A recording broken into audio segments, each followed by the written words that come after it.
ఒకరోజు నాకు missed calls ఒక 30 ఉన్నాయి. బ్రహ్మానందం గారు అంటే నాకు ఎంత ఇష్టం అంటే ఆయన మౌనంగా ఉంటే కూడా ఎక్స్ప్రెషన్ ఆయన మౌనంగా ఉంటే కూడా మనం చాలా ఆలోచింపజేస్తుంది. ఒక వ్యక్తి ఒక నటుడు 70 సంవత్సరాల జీవితాన్ని మీరు చూస్తున్నారు, నేను అలా చూడలే.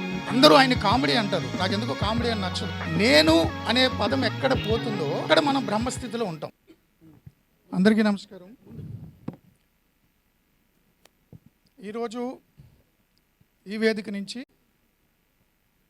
బ్రహ్మానందం గారి తల్లిదండ్రులకు నేను పాదాభివందనం చేయదలుచుకున్నాను.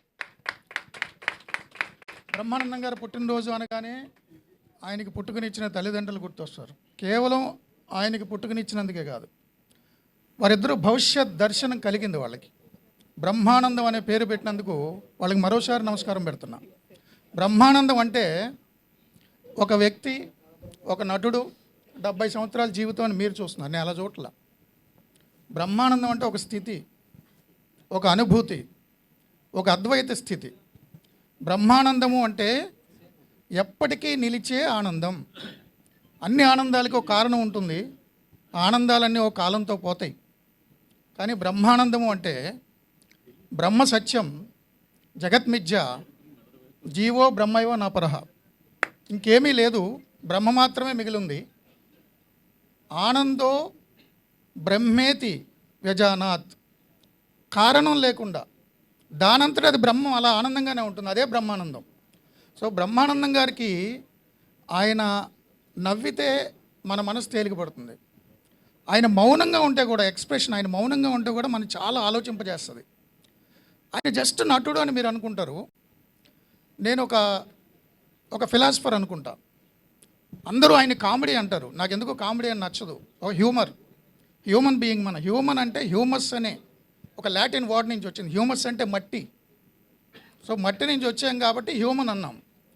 అలాంటి దాన్ని హ్యూమర్ బ్రహ్మానందం గారు అంటే నాకు ఎంత ఇష్టం అంటే, మీకు తెలుసు నా గురించి, కావాలని ఎదరికెళ్ళి గొడవలు తెచ్చుకుని అదేదో శాడిజంగా ఆనందించే నాకు టెన్షన్ నుంచి మర్చిపోవాలంటే ఒక్క బ్రహ్మానందం గారు మీమ్స్ చూస్తా.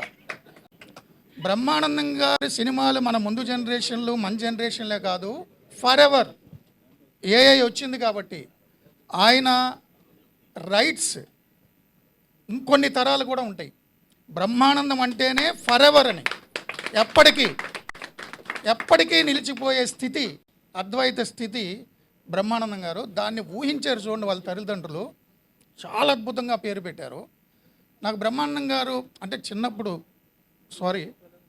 గోదావరి జిల్లా నుంచి వచ్చేగాడు సినిమాలు చూసేటప్పుడు ఇంటి ఓడు ఆడు ఈడు బ్రహ్మిగాడు అంటారు. కానీ ఆయన బ్రహ్మి గాడ్. నాకు ఉకారం తగిలి తీసేయాలి, బ్రహ్మి గాడ్. చాలా సినిమాలు చూస్తుంటా, చాలా పుస్తకాలు చదువుతుంటా. ఒకరోజు నాకు మిస్డ్ కాల్స్ ఒక 30 ఉన్నాయి. నేను జనరల్గా అన్నౌన్ కాల్స్ ఎత్తను, అదేదో డిఎండి ఏదో ఉంటుంది. 30 కాల్స్ ఉన్నాయి. చూస్తే బ్రహ్మానందం గారు అసలు నాకు లైట్లో ఆగిపోయినాయి. అరే నేను ఇంత ఇష్టపడతా, ఆయన సడన్గా ఈ టైంకి ఫోన్ చేశారంటే నా షోస్లో పర్టికులర్ షోలో నేను మాట్లాడిన మాటలు అవన్నీ కూడా గుర్తు చేస్తూ తెలుగు సాహిత్యము, ఆంగ్ల సాహిత్యంలో ఉన్నటువంటి అద్భుతమైన కవులకు సంబంధించిన కోట్స్ కూడా చెప్పారు. Salute sir, salute. Great philosopher, మన తెలుగు జాతి సొత్తు.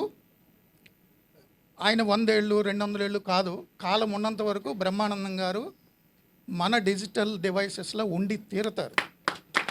ఆయన పుస్తకం రాశారు, నేను కంప్లీట్ చదివా. నేను మీ బ్రహ్మానందం అని, మీరు మా బ్రహ్మానందమే.